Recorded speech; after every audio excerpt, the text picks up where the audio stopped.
꽤 되네요. 그러면 3년 이상, 3년 미만, 1, 2, 3년? 아직 베이비. 아직 베이비들. 네. 우선 참 아이러니하게 MLTSS 리스트, 말 그대로 독립기술 이민이라고 하죠. 이 리스트에 170개가 넘는 오큐페이션들이 있기는 있어요. 그런데 참 영주권까지 가기가 너무너무 힘들죠. 점점 힘들어지고 매번 바뀌는 법들.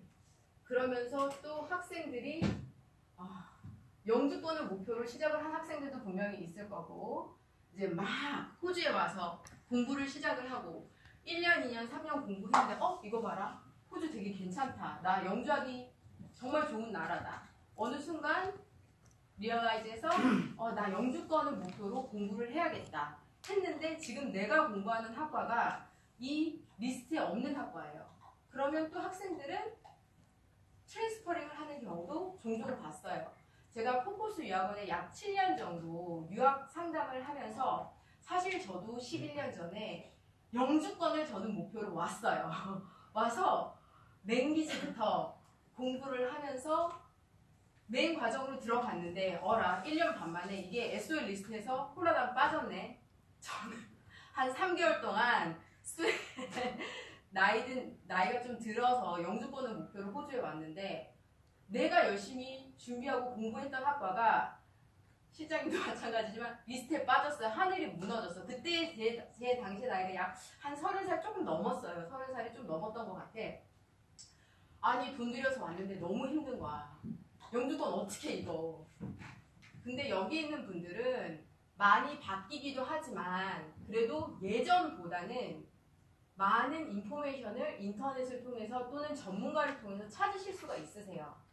근데 당시에는 그런 루트가 많이 없었어. 지금처럼 인터넷이 많이 발달돼 있냐? 그것도 아니었고 특히 호주는 정말 비하인드, 퍼블릭 트랜스포트 그렇고 굉장히 비하인드잖아요.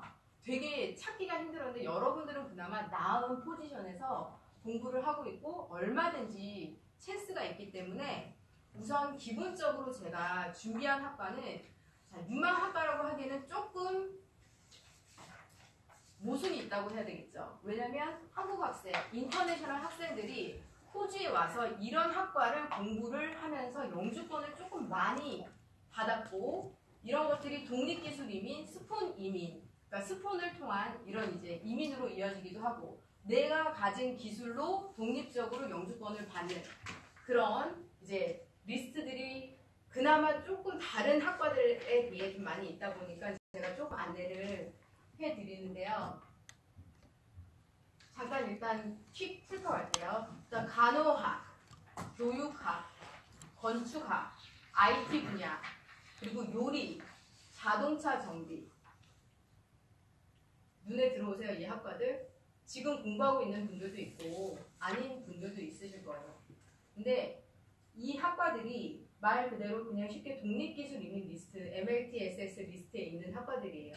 그러면 이 학과들을 공부를 하고 나서 이 사람이 되어줘야 되는 거거든요. 널싱을 공부해서 널스가 되어야 되고 엔지니어링을 공부를 해서 엔지니어가 되어야 되는데 말씀하셨듯이 레지스터, 말 그대로 퀄리파이드 돼서 내가 자격증이 있어야 되는 분야가 있고 아니면 학과만 졸업하고 기술심사 또는 그 학과만 졸업하고 이게 그대로 영주권으로 갈 수 있는 방법이 있어요. 보통 이런 학과들이 대부분 이런 간호, 교육, 건축학, IT, 요리, 자동차 정비 길게는 제일 긴 게 여기서 아크텍처죠. 아크텍처는 마스터까지 여기서 이제 학위를 받아야 되는 경우니까. 근데 대부분 학사로 또는 짧게 2년, 1년 반, 2년에 독립기술 이민 학과를 마치실 수가 있어요. 지금 간단하게 예를 들어서 간호학 같은 경우 간호학 여기 널싱 3년 과정이에요. 근데 만에 하나 여기에 계시는 분 멜번은 바첼러 오브 널싱 학과가 없어요. 그쵸? 대신 마스터로 마스터 오브 널싱 사이언스 학과가 있을 거예요. 백그라운드를 가지고 있는 분들은 예를 들어서 여기에서 공부를 하고 있는데 내가 공부하는 학과가 영주권 리스트에 아닌 거야. 근데 난 영주권을 따고 싶어. 그러면 어쩔 수 없이 여러분들한테 일단 부모와 상의 후 트랜스퍼링을 하라고 밖에 할 수가 없어요.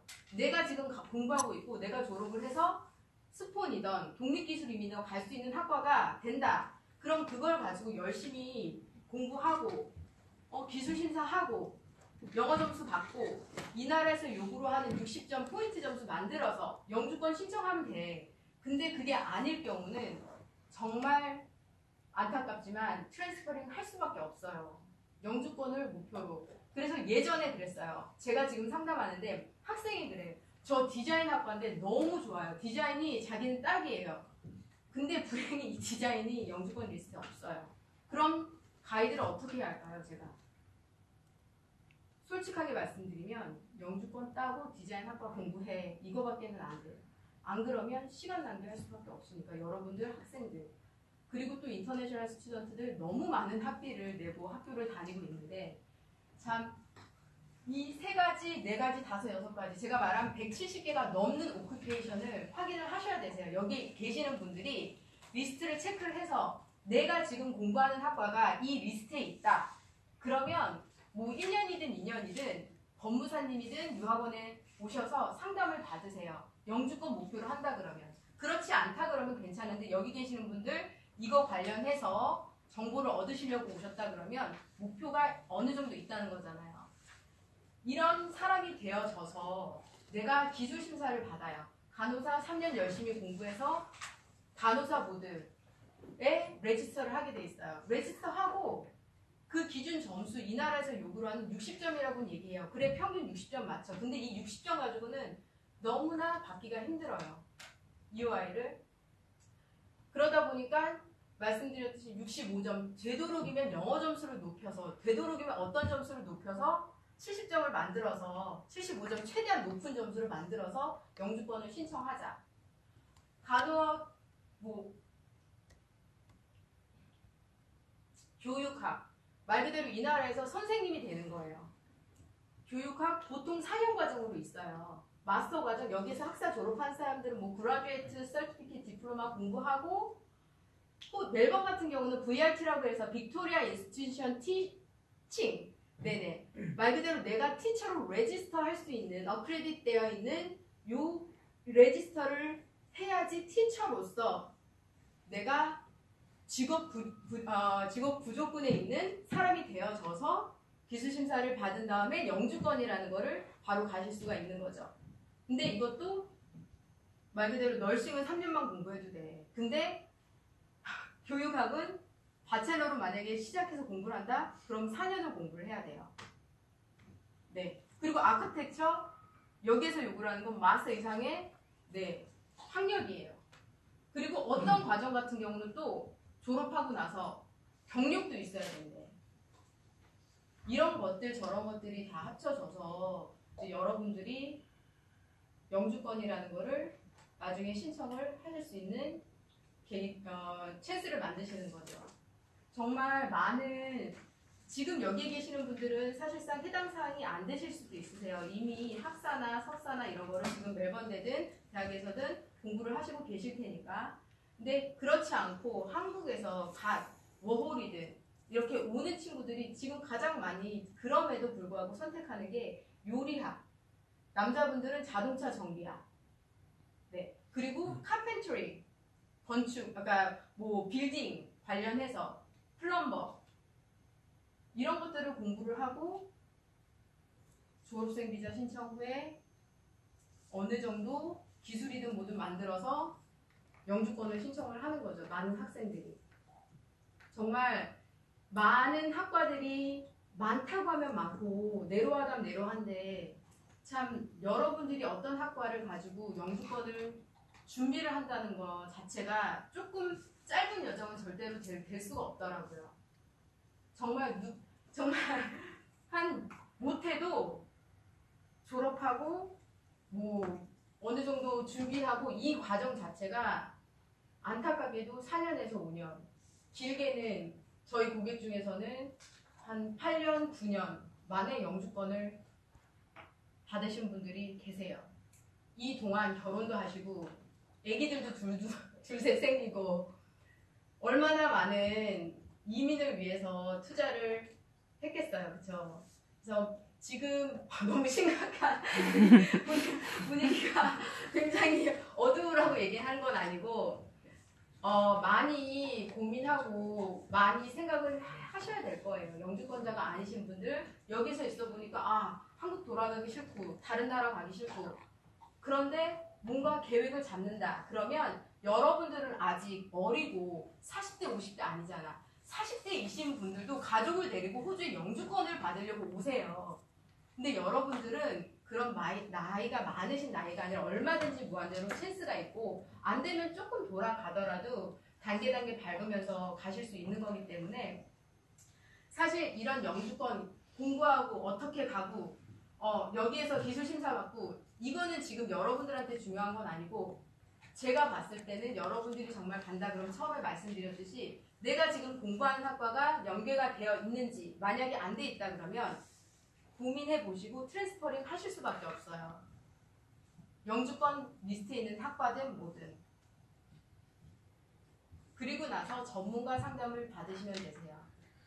얼마든지 도움은 받으실 수 있고 길은 항상 있더라고. 저도 10몇 년 전에 공부 열심히 하고 있는데 빠졌을 때 정말 폐인 생활 내가 많이 들어와서 영주권을 목표로 왔는데 이게 훅 빠졌어요. 돈은 돈대로 쓰고 돌아가야 해 말아야 돼. 그런데 항상 보니까 왔다 갔다 안 하고 보니까 길은 있더라고요. 항상. 그렇기 때문에 조금 고민은 되지만 지금 상황에서는 젊으실 때 빨리 준비를 하시라는 좀 충고 아닌 충고를 드리고 싶습니다.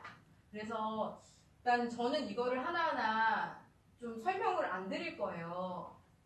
뭐 크게 많은 종목 자체를 이 업종 오큐페이션을 준비는 안 했어요. 왜냐면 여러분들이 이민성 사이트에 가서 MLTSS 리스트 치시면 오큐페이션 리스트가 짜르륵 떠요. 리즈널 그 리스트도 짜르륵 떠요.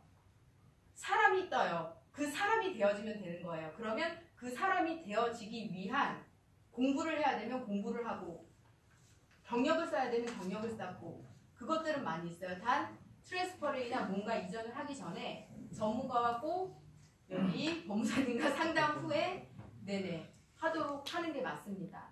그리고 뭐 나머지 같은 경우는 여러분 뭐 동양이나 사실 이거는 내가 간호사가 돼서 영주권 따야 간호사로서 호주에서 일하고 월급도 좀 받고 하는 거죠. 그래서 이 부분 같은 경우는 제가 지금 시간이 조금 많이 초과된 관계로 설명을 여러분들을 위해서 안 드릴게요. 필요하다 그러면 얼마든지 저희 코코스 유학원으로 방문이든 이제 오셔가지고 상담 프리로 받으실 수 있고요.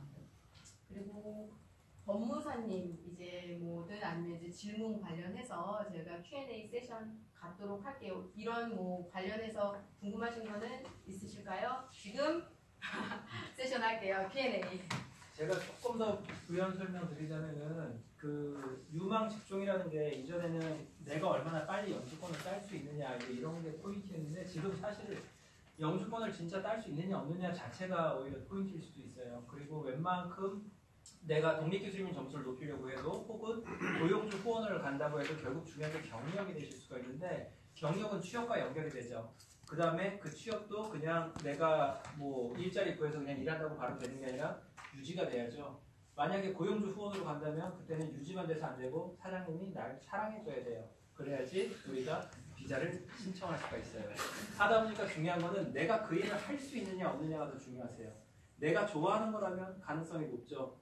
어머님이 시켜서 하는 공부면은 금방 때려치고 싶은데 원래 그런 거기 때문에 누가 좋아요 이거 하세요 말고 내가 원해서 하는 공부랑 내가 원하는 취업을 위해서 공부하시는 게 훨씬 더 유리하실 수가 있으세요. 지금 여기 안정환 차장이 말씀해 주신 것처럼 이민성 웹사이트에 나가는 그 직업군 리스트 중에서 내가 어느 직종에 관심이 있는지를 보고 그 관심 있는 직종에서 그 기술심사 기준이라든지 이런 것을 평가해보고 그리고 난 다음에 내가 실제로 진짜 이 일을 할 수 있는지 없는지 이런 걸 판단해 보시는 게 좋아요. 예를 들면 예전에 그 제과제빵 이런 게 한참 유행을 했었죠. 남들이 뭐 다 그거 괜찮아 일도 쉽고 뭐 다 좋아했는데 제과제빵 일 혹시 아세요? 그게 어떤 일인지? 아시는 분? 제과제빵 아무나 빵 만들고 네. 해보셨어요? 제과제빵 혹시? 해보지 않는데 들어오는 많이 봤습니다. 네, 어떻다고 그러시던가요, 일이? 우선 낮밤이 완전 바뀌고요. 네, 네, 뭐 새벽 뭐 10시, 11시 때 시작해서 네, 다 맞춰야지 끝나는 거여서 네, 그런 생활이 좀 불규칙하고 네. 뭐 회의 같은 것도 뭐 좀 자기 생각했던 거 더 적을 수도 있고 하여튼 뭐 그런 생활적인 문제들이 좀 많이 많다고 느꼈어요. 여자분들이 상당히 많이 시작을 했었어요. 근데 빵을 실제로 그 매장에서 만드는 경우가 의외로 많지가 않고 이제 매스 프로덕트로 진짜 공장에서 찍어내는 경우가 많은데 그런 데를 가면은 보통 새벽 한 2, 3시에 시작을 해요. 그래야지 아침에 따끈따끈한 빵이 배달이 되죠. 그리고 거기서 주로 쓰는 거는 밀가루, 설탕이죠. 푸대가 얼마나 할까요? 아무리 작아도 10kg, 20kg. 그거를 하루에 몇 개나 들까요? 이게 하는 일이에요.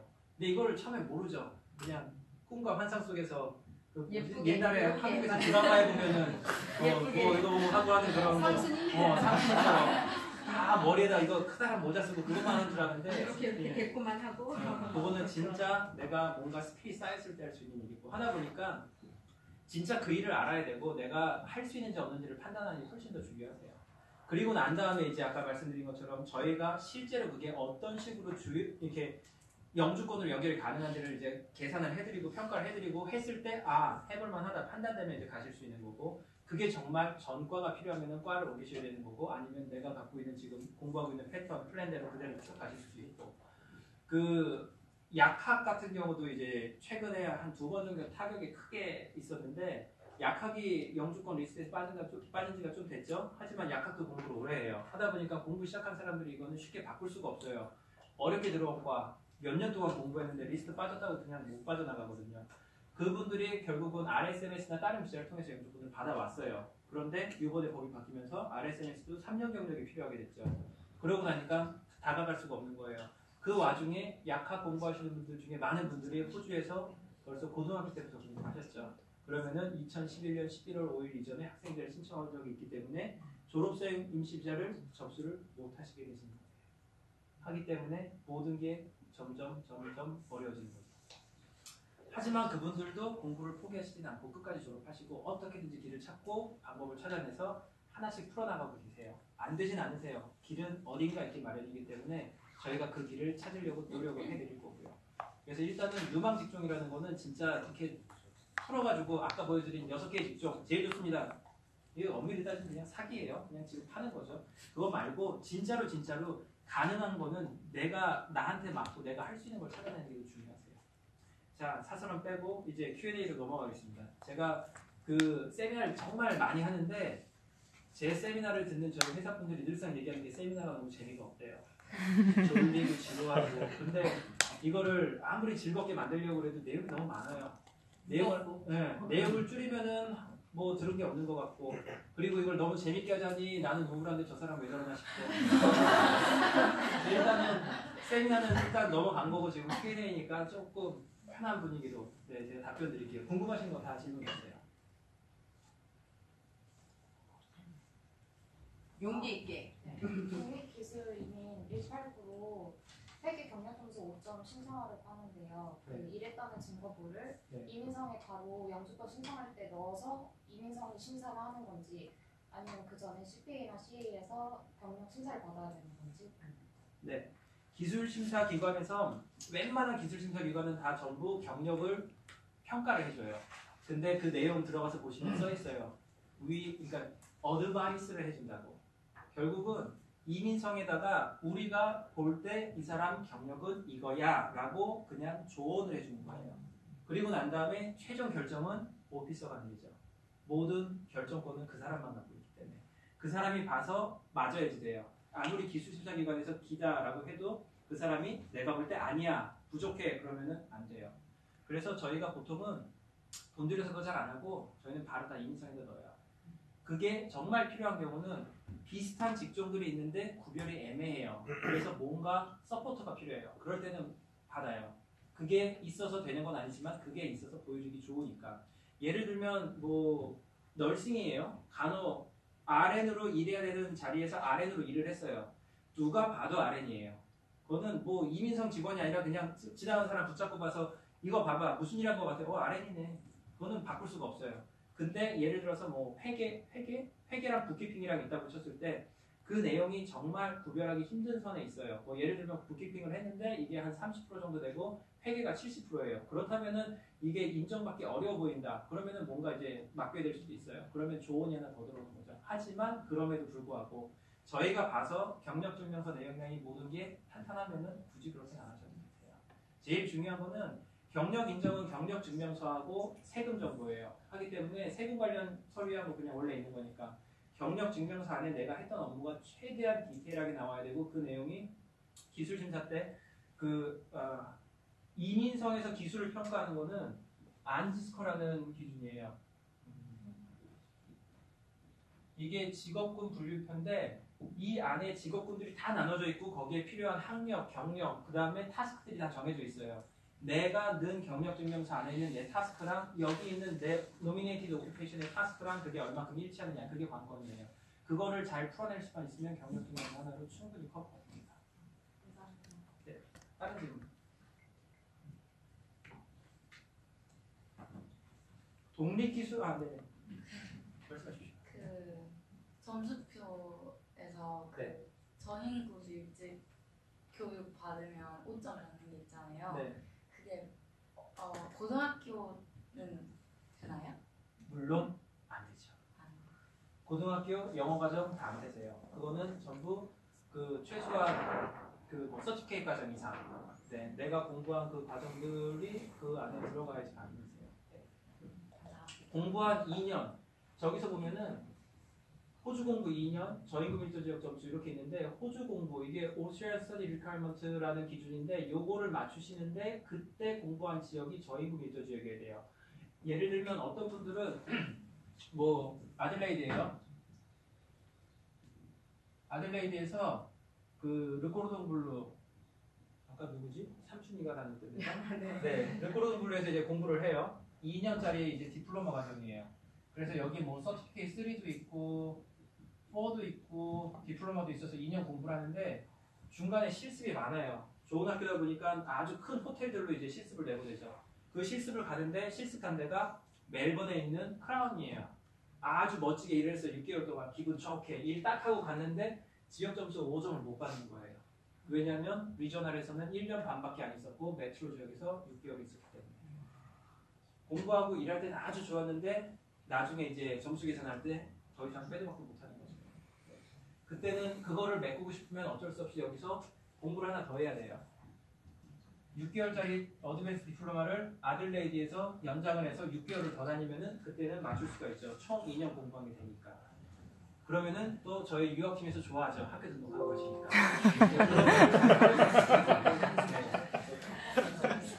이 뭐 하시려고요? 잠시만요.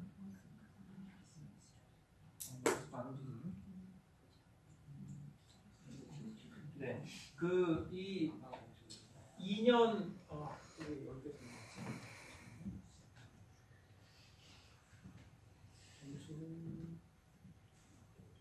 오케이.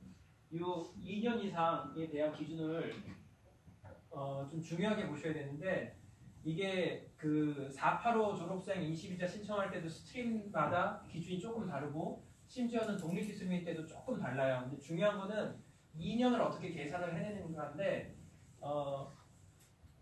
실제로 공부한 기간이 일정 기간 넘어야 되고 그 다음에 등록되어 있는 기간이 일정 기간이 넘어야 되고 이래요.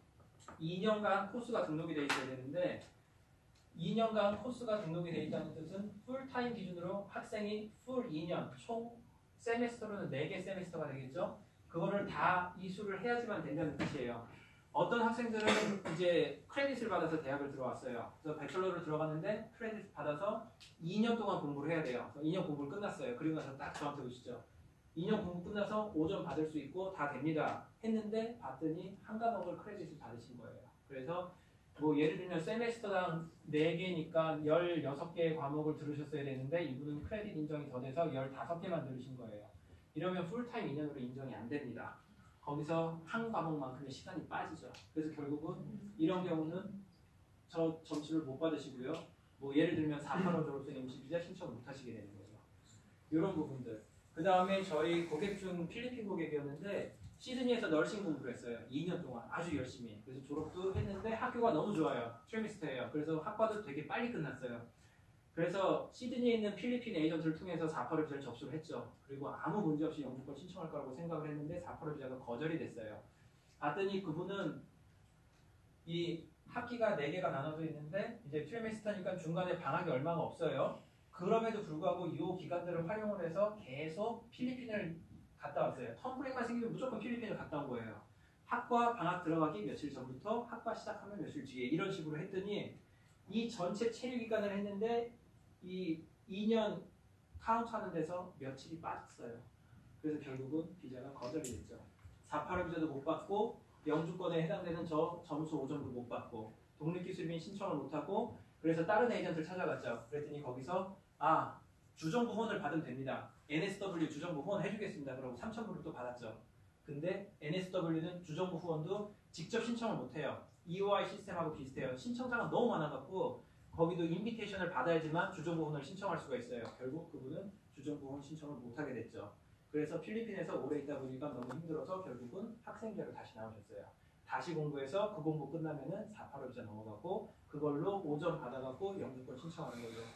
길이 험하고 비싸죠. 하기 때문에 내가 정말로 공부를 하고 있어도 내가 잘하고 있는지도 중간 평가를 해보시는 게 좋고 내가 만약에 크레딧 같은 걸 받았다 그러면 성적표 다시 한번 열어보시거나 오퍼레이터 다시 한번 보시는 것도 좋고요.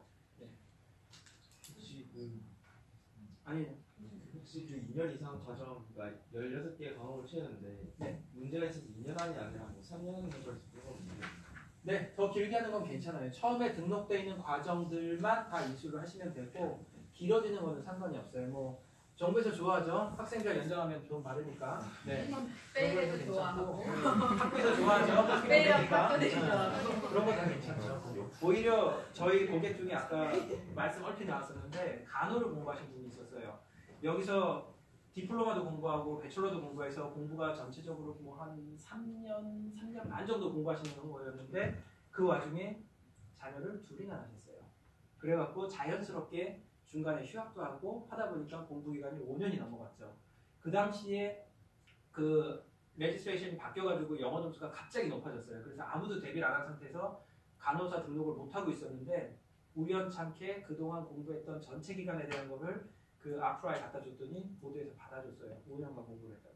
5년 넘게 공부했다고. 그래서 레지는 됐고 그래서 간호사 일을 시작을 하고 그리고 난 다음에 이제 추가적인 거 이제 조건을 더 맞추셔갖고 이제 영주권 신청할 수 있게 됐죠. 그때 법이 바뀌면서 모든 영어 시험은 한 번만 시험 본 걸 받아줬었어요. 그래서 결국은 OET도 그 전에 여러 번 시험 본 걸 뭉쳐서 쓸 수 있었는데 그때 한시적으로 그거를 안 받아줬어요. 그 와중에 그 내부적으로 이민성 내부에서 문제가 있다라는 게 나오고 공표는 안 됐는데 내부적인 폴리시에서 이제 OET 이전과 동일하게 시험 여러 번 시험 본 거 합산을 해주겠다라는 게 나와서 그거를 활용해서 영주권을 받으셨죠. 그래서 영주권을 되게 힘들게 따신 분이고 진짜 있는 비자 없는 비자 다 쓰셨어요. 그분들도. 근데 여하튼 노력한 만큼 성과는 있었고 그래서 지금 취업도 잘 되셔갖고 일도 열심히 하시고 애들도 잘 크고 그분은 공부하실 때 쉬는 시간 되면 밑에 내려가서 애기 젖주고 오셨어요. 남편이 밑에서 신생아 듣고 있다가 그 정도로 열심히 하셨습니다. 노력하면 길이 있습니다. 네, 또 다른 질문. 갑자기 많아지신다. 비자 잘렸던 기록이 있으면은 영주권 받는데 걸림돌이 돼요. 상황에 따라서 틀리죠. 영주권에서 싫어하는 상황이었다면 문제가 되실 수도 있고요. 그렇지 않으면은 문제가 없을 수도 있고요. 그런데 이전에 비자가 뭐 캔슬이 됐거나 뭐 리퓨즈가 됐거나 그 이후에 다른 비자를 받았었다. 대부분은 괜찮으세요. 근데 이전에 뭔가 이슈가 있었던 게 그동안은 괜찮은데 법이 바뀌면서 이슈가 됐다. 그런 문제가 될 수도 있죠. 예를 들면은 지금까지 받았던 비자 상황에서는 괜찮았는데 앞으로 바뀐 법에서는 이전에 비자가 캔슬됐을 때 예를 들어서 캐릭터 문제였다든지 아니면은 뭔가 잘못된 서류를 제출해갖고 거짓된 서류를 제출해서 그게 문제가 됐다라고 하면은 우리가 더 이상 서류를 심사를 안 하겠다, 비자를 안 주겠다라고 하면 이제 이슈가 될 수도 있죠.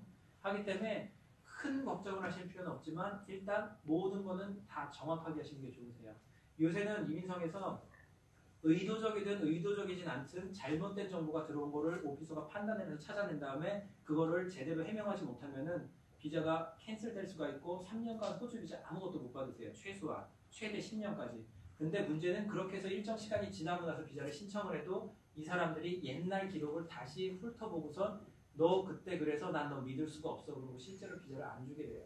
결국은 비자 받기 어려워질 수도 있어요. 근데 그런 케이스가 아니시면 대부분 괜찮으세요. 뭐 누구 죽이거나 그런 적 없죠? 대부분 괜찮으세요. 저쪽에 아까 네. 예전에 점수계산표에 가족 중에 영주권 있는 사람이 있으면 5점 주는 게 있었던 걸로 아는데 네, 아주 잘못된 정보입니다. 네, 가족이 있다고 그냥 점수를 주진 않고요. 가족이 이 주정부 후원 스포네랑 똑같게 가족 후원 점수가 있어요. 이거는 489 비자를 갈 때 10점 주는 거예요.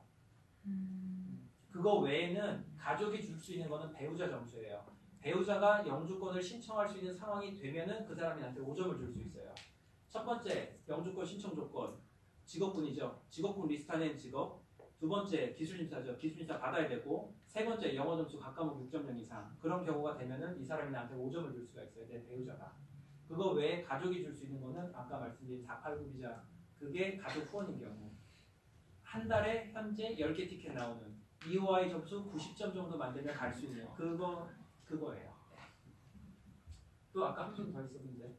네.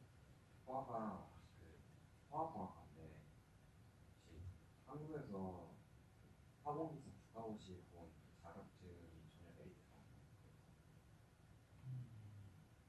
과는 한국에서 어떤 거 하셨는데? 아니 그냥 자격증만? 화학과 케미컬 엔지니어링 한국에서 국가고시 자격증 있으면 네, 이제 한국에서 학교도 다니셨어요? 대학을? 아니요 그건 그냥 아니시잖아요, 그렇죠? 네, 그러면은 사용하기 어려워요. 네, 모든 기준을 일단 EA 쪽에서는 그 학과 졸업을 우선적으로 봐요. 학과 졸업이 안 된 경우에 평가가 가능할 수도 있는데 그러면 경력이 엄청나게 있어야 돼요. 그래서 기본적으로 학과 졸업을 안 하셨으면 거의 의미가 없다고 보시는 게 좋아요. 여기서 학과를 졸업하고 그게 있으면 좀 좋습니다. 뭐 취업하실 때 도움 될 수도 있겠죠, 어쩌면. 항상 내가 공부한 졸업 이후에 경력이든 아니면 서티피케이시든 그게 인정이 되는 거지. 내가 공부하기 이전의 경력, 이전에 뭔가 했다. 그런다 그러면 조금 이거에 관련해서 이전의 경력이나 이전에 이제 그런 서티피케이트 받은 거는 인정하기 조금 힘드세요. 거의 힘들다고 보시면 돼요. 공부한 이후에 내가 이쪽 학과로 공부를 하고 그리고 나서 경력을 쌓는 건 백그라운드가 있고 그거에 따라서 내가 경력을 쌓고 그렇게 되면 이제 인정을 받기가 좀 쉽고 그렇게 가는 건데 그 전은 조금 힘드세요.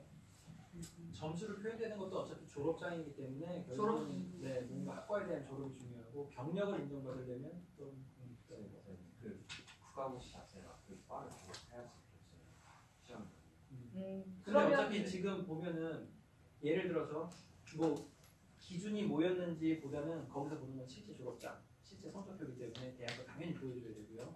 그리고 나서도 중요한 거는 그걸 왜 써야 되는지예요. 뭐에 써야 되는지. 이유가 그 이후에 경력이 있어서다. 그럼 당연히 경력을 사용하기 위해서 그 학력 기준을 보여줘야 되는 거고 내가 경력도 안 쓰고 예를 들면 그래도 배철러 기준이에요. 말하자면 지금도 졸업하는 게 뭐 배철러에서 마스터 기준이에요. 그렇다고 치면 두 개가 학력 조금 똑같은 건데 굳이 그거를 써야 될 이유가 없을 수도 있는 거죠. 의미가 있어야 돼요. 왜 필요한지. 근데 왜 필요한지를 떠나갖고도 아까 그 조건에서는 사실상 사용하시기 어려운 게 맞는 거고요. 네. 이후에 뭐 관련된 경력이 많으세요? 네. 그렇죠. 혼내지는 마시고. 저는 조사하기 때문에 언제나 많은 질문을 하고 신문하듯이 해요. 그러면은 이 상담하시는 저기 고객분들이 정보를 잘 안 줘요. 저한테는 정보를 2개 주시고 나서는 모든 걸 알려달래요. 알 수가 없죠. 네, 이게 진짜 개인적인 상황에 따라서 모든 게 다 달라요. 그래서 심플하게 제가 1-2개 정보 주고 이것만 갖고 뭔가 디자인하고서 본인이 구상하고 이게 쉽지가 않으세요. 그냥 그 정보를 토대로 뭔가 더 많이 연구하고 더 많이 알아보셔야지 그 다음에 이제 조합을 하실 수가 있고요. 저는 그래서 하는 게 무조건 누구든지 만나면은 최대한 많이 정보를 털어냅니다. 많이 할수록 많은 거를 안내해드릴 수가 있기 때문에. 또 다른 질문. 혹시 그 호주 내 경력이 학업 중에서 경력 인정이 되나요? 좀 전에 얘기한 거랑 똑같이 기준 학력을 맞춰주면 돼요. 그러니까 하기 졸업을 때문에 하고 해야 되는 거예요. 학과마다 다 틀려요. 예를 들면은 내가 지금 공부하고 있는 게 예를 들면 아키텍이에요. 그래서 이때 배철로 졸업을 하고 이때는 이제 마스터 졸업을 하는 거예요. 결국 이 과정은 공부를 5년이나 하는데도 불구하고 내가 이 마스터 졸업하기 전까지는 아키텍 비슷한 것도 될 수가 없어요. 하기 때문에 경력은 이 뒤에만 쓸 수가 있죠. 근데 내가 뭐 배철러를 갖다가 여기서 예를 들면 어카운팅을 했어요. 그리고 여기도 뭐 어카운팅 관련된 거 마스터를 봤어요. 그러면 배철러 졸업한 이후에 이 경력은 쓸 수가 있어요.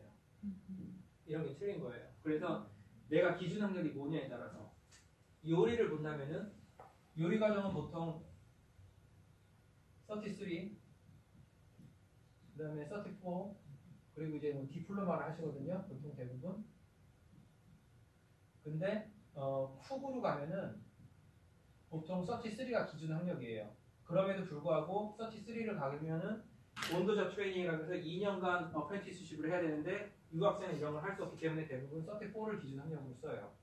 그 다음에 셰프로 가면은 디플로마가 기준 학력이에요.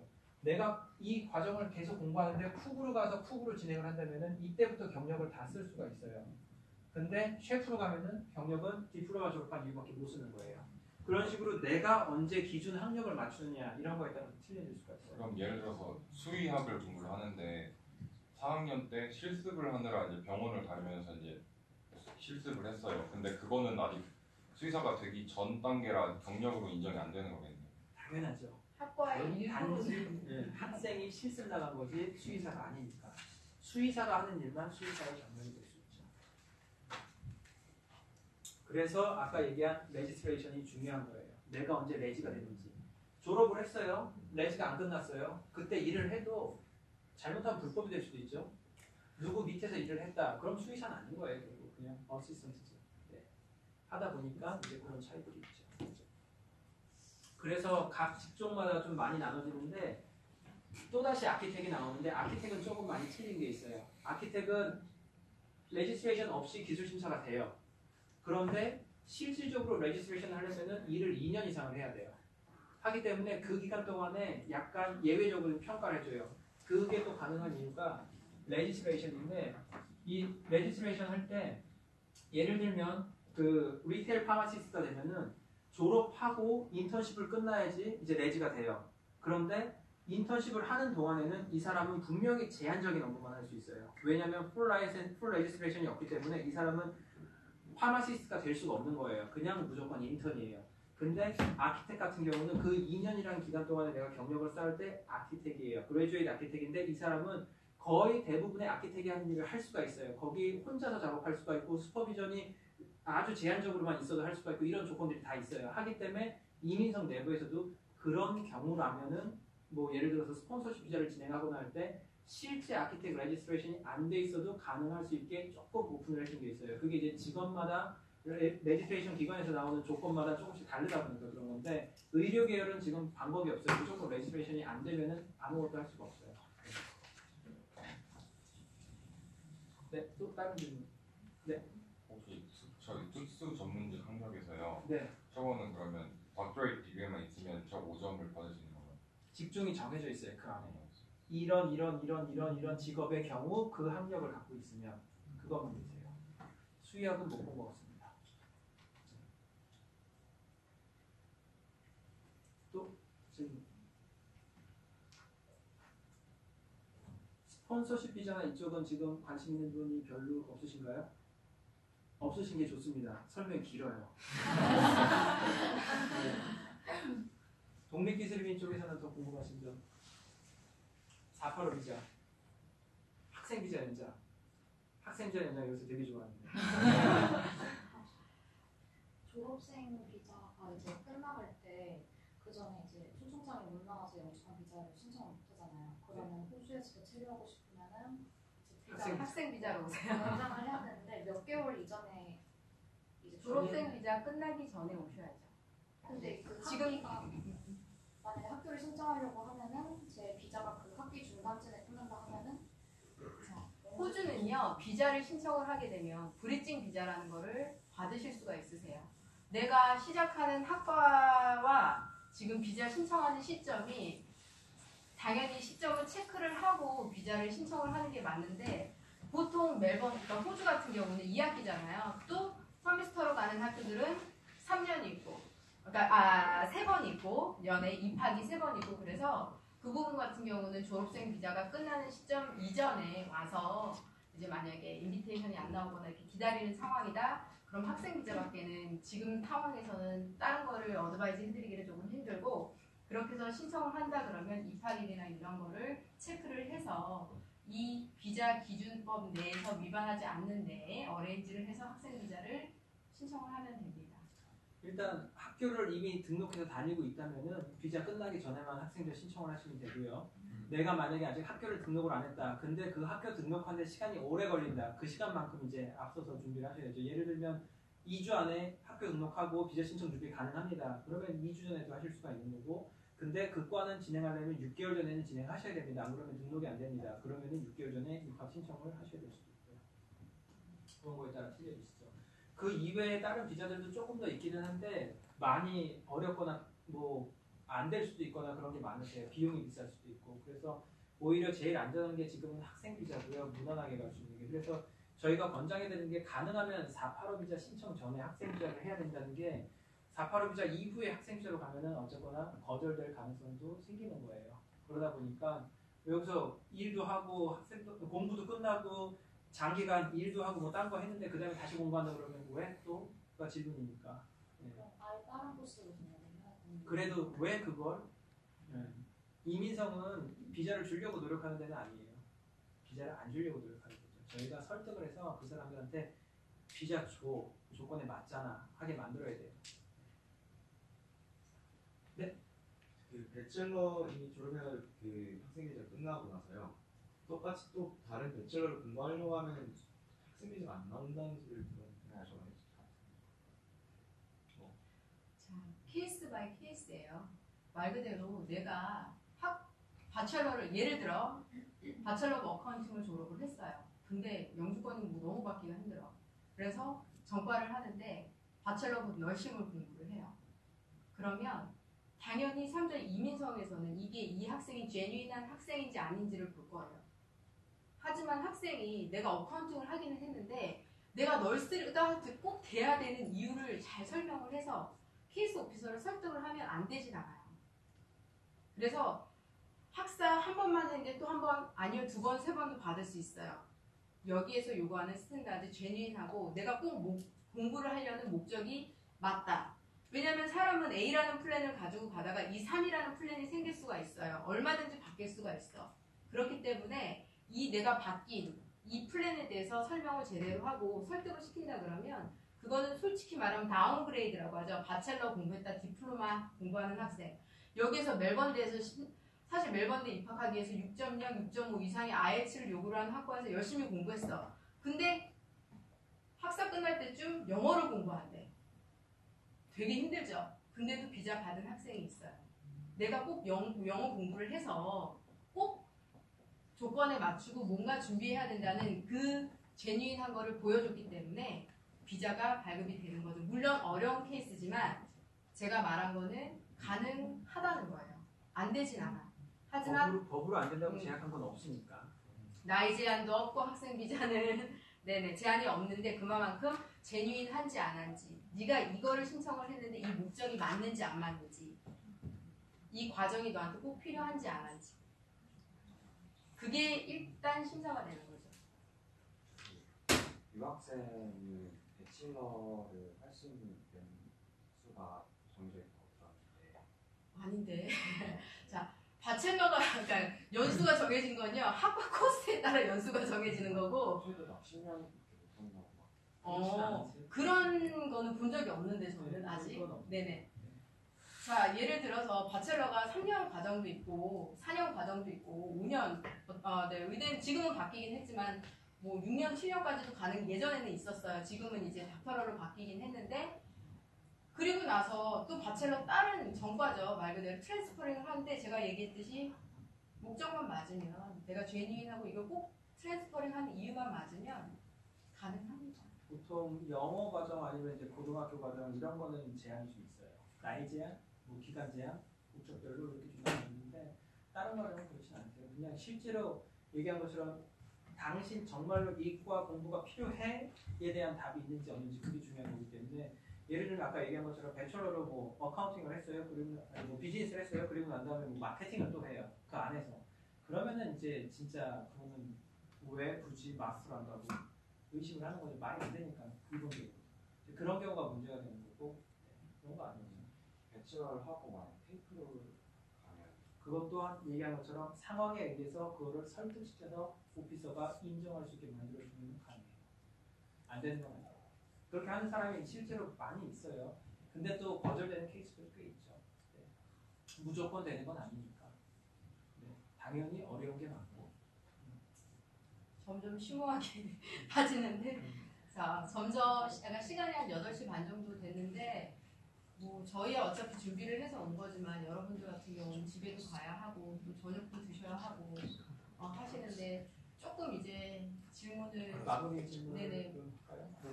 궁금하신 분?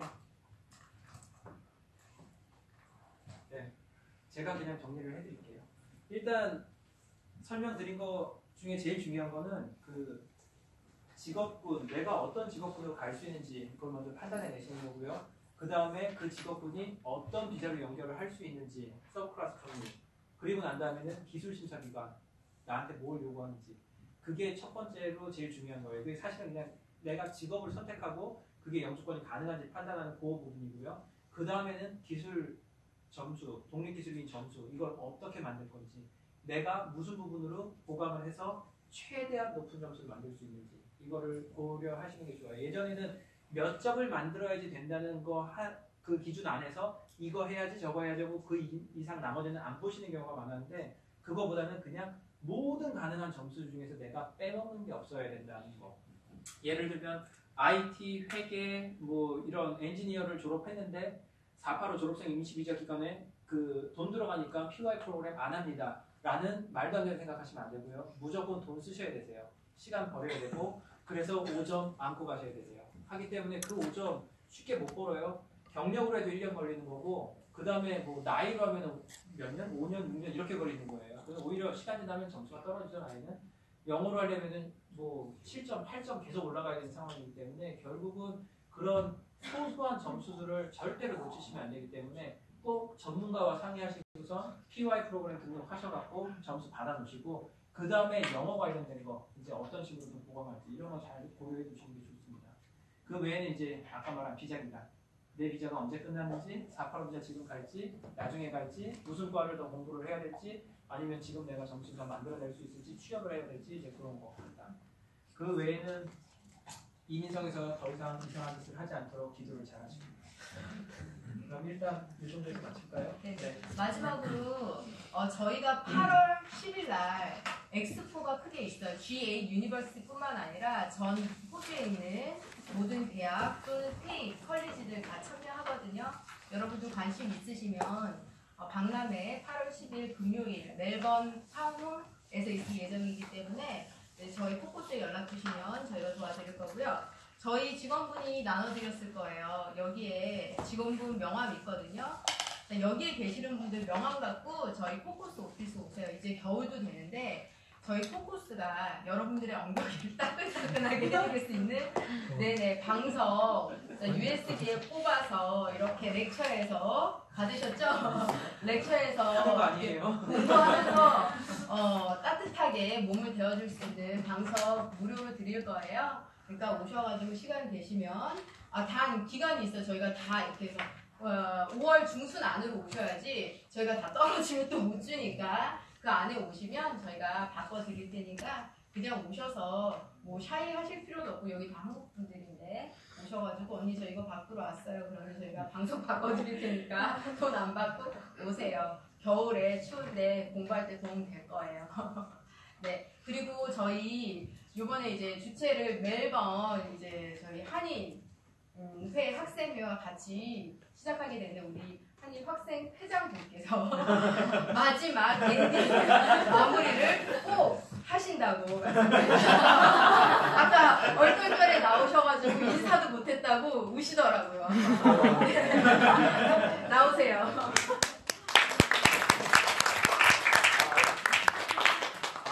제가 시작에는 저희가 정신이 없어갖고 인사를 못 드려가지고요. 저는 이제 백정한이라고 하고 27대 멜번대 한인회 학생회 회장을 맡고 있습니다. 그래서 저희 이제 멜번대 한인회 학생회는 MUKSS라는 약자를 쓰고요. 지금 오신 분 혹시 괜찮으시면은 나중에 페이스북에 저희 그룹 팔로우 해주시면은 저희가 이렇게 오늘 이렇게 세미나라던가 다른 아카데믹한 저희 이런 이벤트를 할 때 그 정보에 대해서 보실 수가 있으세요. 그래서 그거 해주시면 좋으실 것 같고. 또 이게 이제 멜번대 한인 학생들도 있기 때문에 말하자면은 저희 이제 1학기 묵세 이벤트는 이게 마지막입니다. 정확히 하는 게 이게 마지막이고 이제 에너지 드링크 나눠주기는 이제 시험 기간 때 나눠줄 거고요. 원래 제가 맨 처음에 말씀드렸던 장학제도에 대해서는 이제 1학기에 점수가 나온 후에 저희가 그거를 이제 신청을 받아서 할 거기 때문에 2학기 때 아마 이루어질 계획이고요. 그래서 이제 공부를 열심히 하시면 이제 돈을 받으실 수가 있어요. 학생들. 그리고 저희 멜번대 그 묵스 이제 회원이셔야만 할 수가 있습니다.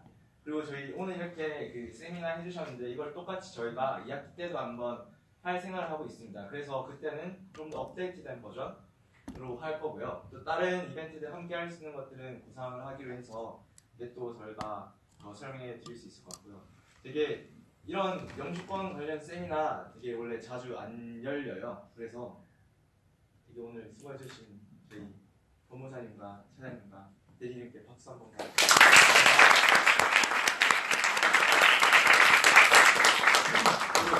너무 수고하셨고요. 이제 집에 가시면 됩니다. 감사합니다. 감사합니다.